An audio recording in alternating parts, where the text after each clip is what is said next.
what it's going to be, too. There you go. Oh, that button, okay. Him sleeping in the dresser drawer. I was going to tell about the story with my mom when she put me in the dresser drawer when I was a young little baby. And I ain't going to tell that story. My favorite story of my mom is back when I was 5 years old and lived in Mexico. And we had this juvenile delinquent. He was a bully. He was meaner than heck. He lived right next to us. His name was Ronnie Looney. Debbie, I don't know, Mom, you remember him? Yes, I do. Well, anyway, Ronnie Looney he always was me. He made me sit down on a bed of cactus one time. And I still haven't forgot about that. But one time, I had a dog named Puddles. And Puddles was mean to everybody except for me and Susie. Well, anyway, one time, we were down below the hill, down next to right down below the hill. Ball Knob Hill. Ball Knob Hill. And Ronnie Looney came down there and he was giving me a bunch of crap. He was bullying me. And I told him, I said, I'm going to sick my dog on you. And I did. I sicked Puddles on him. I said, sick him, Puddles. He went up and bit him. And I knew for sure that I was going to get in trouble. I thought I was going to go to jail for that at 5 years old. But true story is, Or Domingo. my mom come in and she protected me. She says, she told the Looney family, she says, he's always bullying them, and I don't care what you say, I'm going to stand beside him all the way. In That's my addition story. to the And Looney, he's sticking to it. I was thinking that story. in addition to the Looney Tune, he locked me in the outhouse one time. Sure So did. we know he was bad. He was mean. He and was when bad. He finally let me out, Puddles. Our poor Puddles. That dog did more chewing on his tail than he did of any bone in Puxico. Okay, now Sue, since I've got you on the camera, Okay. you go ahead and tell a mom story. Well, I remember one time, many years ago. Ain't been that long ago. Actually, Many Minnie, years ago. me and Mom and Mindy was going out to Walmart. We was going shopping that day, and we decided we wanted a roasted weenie. And the store, the gas station right across the store, right across the street, there's that. It had wieners that turned on that rotisserie. So we went in there to get us a wiener. We walk in there, and I reach in to get a wiener, and the whole system falls down. Literally, didn't it, Mom?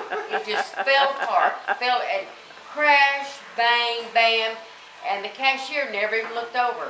Me and Mom and Mindy looked at each other, and we said, let's go. So we just walked back out like we walked back in, and it was nothing but a mess made over there. And they never even knew it. That's a good That's just thing. a good one. Now, I got many more, but Of go on to the course. next Okay, one. so we got a time limit on how much you can talk. So. Okay. Now you have Charles tell one about his mom. Yeah, Charles, you know any stories about your mom? Yeah, you do. She was always younger than I. About the time that we were sitting there. You can think of his own She story. told us that she could see all the way down to the road. She said, I could see all the way down to the road. She couldn't even find what was in her plate, Hey, the one I like is about when she fixed you guys large sandwiches because you guys were so poor. I mean that. Hey, but Lord, she tried I to heard take that one. she tried to take care of you though. I mean What? large sandwiches. You know the large sandwiches. Oh yeah, that was actually true. I never, You know she took care of She knew you whatever needed some fat. she yeah. She tried to fatten her chitlins up. I think that's what made me live so. Hey, Large sandwiches are good for you. yeah. Okay, Johnny. Your favorite story about your mom. Sure. Well, Mother was plain spoken, as Susie knows. She never was lost for words, and she was wonderful. Everybody loved her, and she never had a drink in her life. But when she was in her last days, and when you asked her what she wanted, she'd say whiskey. And then if you asked her something else, and she wanted frustrated, she'd say, "Oh shit!" And she never said. Tell her the story of my nose. Now the story on her nose, Susie's nose, that little scar right. The first day she met Susie. Not the we first walked day, in- it was like 100th or like, time. she said, "What happened to your nose?" Hey, I She know what was so happened to her nose. plain-spoken. But Listen, Susie just loved her too. and I would so- tell her, I'd say, I fell. It wouldn't be 5 minutes later, she'd say, oh, I didn't know you had that scar on your nose. And I'd And she say, was special. well, I fell at my grandma's house, and she'd say, well, where'd you get that scar on your nose? And I said, I blew a big booger, and look what it did. She goes, oh shit. Okay. Never Debbie, again. Debbie, okay, it's your turn. What about your mom? Okay, well, this is just one I can remember. And this is when my mom would always fix dinners for the whole family or for guests on Sunday dinner, and and it made me so mad because she would make everybody sit down and be eating, and she'd be walking around, or she'd go in and sit down in the living room, would never sit down with everybody else. And now, to this day, I like everybody to sit You're down. the same way. And I want to be the same way. I want to just sit here and enjoy everybody eating. Oh, and we then- try to help you out. All right, then. Okay, that's good. Mom, Mom's good to yell. Well, Mom, I have so many to tell. I know. My Bertha. mom- We're talking about Bertha now. We talk about that dog. I can remember every time I'd come home, I'd bring a stray dog. Didn't she And my though? mom would say, either those dogs are going to go or I'm going to go. And she chewed tobacco, and she didn't have no teeth in her mouth, and she'd sit there. But she could eat popcorn. And she was a wonderful mom, though. She was. She was a good woman. She, see, what else was I? How many gonna say kids did about she her? have? And I can remember 12.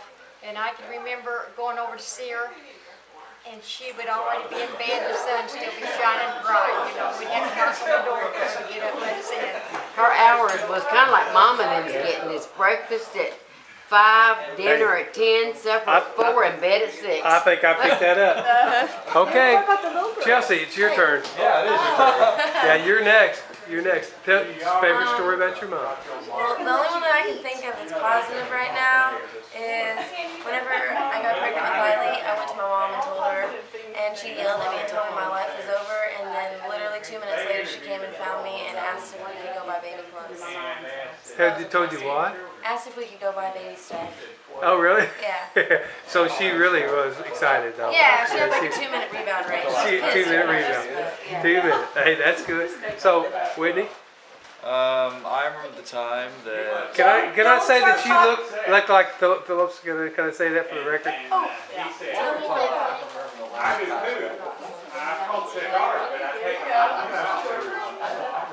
Okay, now come on, Whitney. You're on camera. Do not tell that story about me pulling out the driveway and you falling out in the car. And just run over a foot. That's it. Okay, we'll give you a minute. We'll go back to Lauren here. But he said he liked I can think back whenever I first had Tessa, and she was like lactose intolerant and didn't like her baby food, and how Mom helped me so much with her.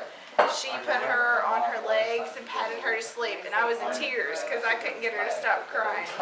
Hey, I remember when she first took that antihistamine, and I she was. freaked out. I know, I remember that. Okay, Remember the last time my mom gave me a whooping.